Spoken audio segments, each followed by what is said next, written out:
শালি, কি খবর? হ্যাঁ দুলা ভাই ভালো, তুমি আইছো? আরে আসমু না, তুমি যেভাবে আসছো, মানে মানুষ শহরে থাকলে যে এরকম হয়, আমরা তো গ্রামের একটা পোলা। তো এভাবে থাকার উদ্দেশ্যটা কি গ্রামে এসে বলো তো?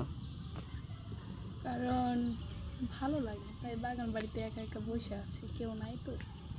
আরে আমি দুলা ভাই তো আছি, কিন্তু গ্রাম বাংলাতে এরকমভাবে সাজা গোজা করছো, দেখো তুমি কিভাবে আছো, দেখো তোমার নিজের দিকে তুমি একটু খেয়াল রাখো, মানুষ দেখলে কি ভাববে?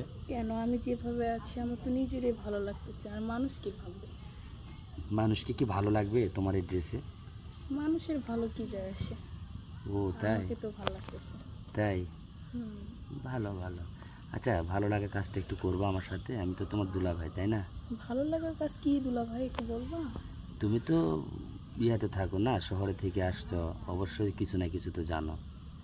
জানি, আমি তো জানি যে দুলা ভাই আর শালি ঘোরাফেরা করে,